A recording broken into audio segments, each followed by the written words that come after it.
सौनक जी ने कहा, महाराज आपने महात्म्य की कथा सुनाई है और आप त्वया खलु पुराणानि सेतिहासानि चानघ आख्यातानप्यधीतानि धर्मशास्त्राणि यानयुत। वेद शास्त्र पुराण इतिहास के ज्ञाता हैं, महात्म्य की कथा आपने बड़ी सुंदर सुनाई है। अब जरा हमारी कुछ छोटी छोटी सी जिज्ञासाएं हैं, उन्हें भी शांत करने की कृपा करें। ये जिज्ञासाओं की संख्या 6 बताई जाती है।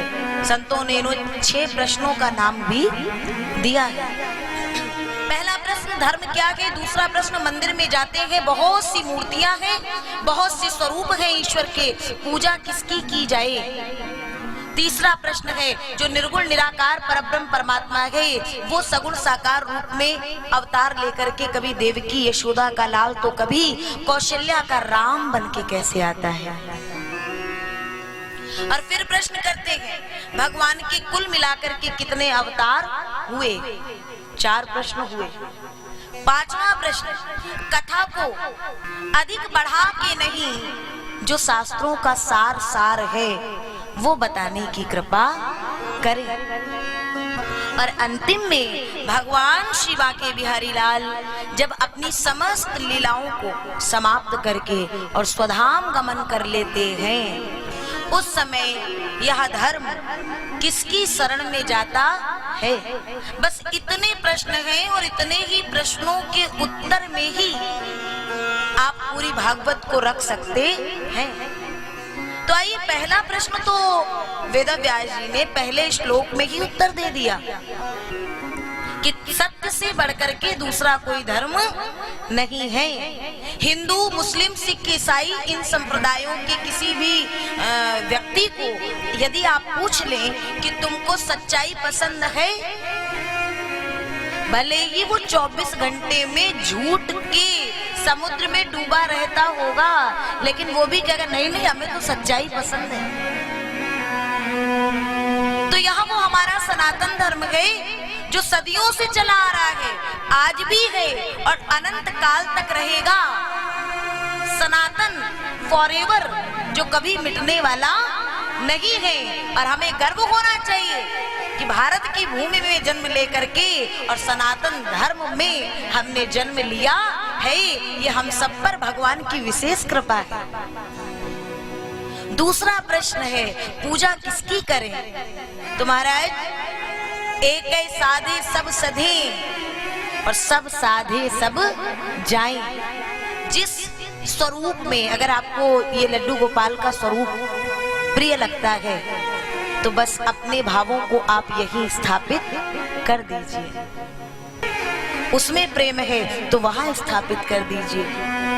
अगर स्वरूप जगत जननी पराम्बा जगदम्बा का प्रिय लगता है तो भगवान कभी बदलने वाले नहीं हैं।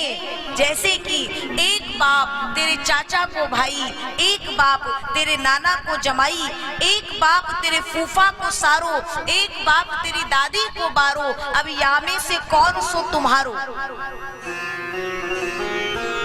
को समझ आया? नहीं आया? पिता एक है लेकिन हमने उसको 4 तरीके से बताया। अब कोई सज्जन खड़ा हो जाएगा, नहीं वो पहले वाले हमारे हैं, चाचा के भाई वाले। अरे इसका मतलब पिता 4 थोड़ी हो जाएंगे। एक बाप तेरे चाचा को भाई, वही पिता चाचा जी के भाई हैं। एक बाप तेरे नाना को जमाई, नाना जी के जमाई हैं। और एक बाप तेरे फूफा को सारो, वही पिता फूफा जी के, समझ जाइए। और एक बाप तेरी दादी को बारो, उसी पिता को जन्म किसने दिया? हमारी दादी माँ ने। अब यामे से कौन सो तुम्हारो। तो चारों हमारे हैं कि चारों ये एक ही है, ये एक ही पिता है। जिसको कोई चाचा का भाई कहे या नाना का जमाई कहे, लेकिन पिता बदलने वाला नहीं है। उसी प्रकार से वो परात्पर अखिलेश्वर परमात्मा कभी बदलने वाला नहीं है, उसे तो भक्तों की रक्षा के लिए जहाँ जिस रूप की आवश्यकता पड़ती है उस रूप में आकर के और अपने भक्तों के कष्टों और दुखों का हरण करते हैं। अवतार कितने हुए? तो सौनक जी, अवतार तो भगवान के 24 होते हैं। सर्वप्रथम हमारे सूत जी महाराज एक बार पुनः अपने गुरुदेव श्री सुखदेव को प्रणाम करते हैं और कहते हैं, आपके इन 6 प्रश्नों का मैं उत्तर दूं, क्योंकि मैं उत्तर देने की सामर्थ्य में भी गुरुदेव की कृपा से आया हूं। और उस उत्तर में भी जो गुरुदेव ने मुझे कथा सुनाई, परीक्षित को लक्ष्य करके वही कथा के माध्यम से ही तो आपको बताऊंगा। इसलिए एक बार पुनः अपने गुरुदेव को कल भी प्रणाम किए और आज भी प्रणाम कर रहे हैं। सुखदेव जी महाराज को जो गंगा के तट पर जब आए हैं और परीक्षित वहां पहुंचे हैं कथा को सुनने के लिए, और जो कथा आज हम आप सुन रहे हैं यही कथा सुखदेव जी ने सुनाई है।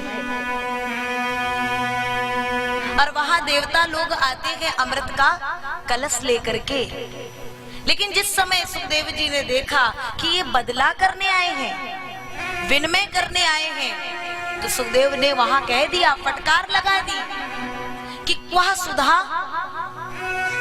क्वा कथा लोके क्वा कांचा क्वा मणिर महान। जैसे कांच और मणि की कोई तुलना नहीं हो सकती है, वैसे ही ये सुधामृत और कथामृत की कोई तुलना नहीं हो सकती है। और अगर हम इसमें तुलना करें तो देखें क्या कि यदि कोई सुधामृत पीता है, अमृत पीता है, तो उसे स्वर्ग की प्राप्ति होती है। लेकिन जैसे जैसे उस अमृत का जो फल है वो क्षीण होता है, और जब पूर्णतया क्षीण हो जाता है तो पुनः लौट करके इस धरती पर इस धरती पर आ जाता है वो। लेकिन एक बार जिसने इस कथामृत का पान कर लिया वो आवागमन के इस चक्र से मुक्त हो जाता है। ये ऐसी अद्भुत भागवत की महिमा है। तो जो जैसे ही 24 अवतारों की ये बात कही, इसी में बताते हैं कि इन्हीं 24 अवतारों में भगवान के जो अनेक अवतार हुए वो सब समाहित है। राम कृष्ण का जो अवतार हुआ वो मूलतः विशेषतः आगे आया है, जिसने जीवों के हृदय में भगवत भक्ति का, प्रेम का प्रादुर्भाव किया है। और इन्हीं अवतारों में से एक हुए हैं, नाम हुआ है वेद व्यास जी महाराज। और उन्हीं व्यास जी ने श्रीमद् भागवत महापुराण की संरचना की है, जो आज व्यास जी की कृपा से हम आप श्रवण कर रहे हैं।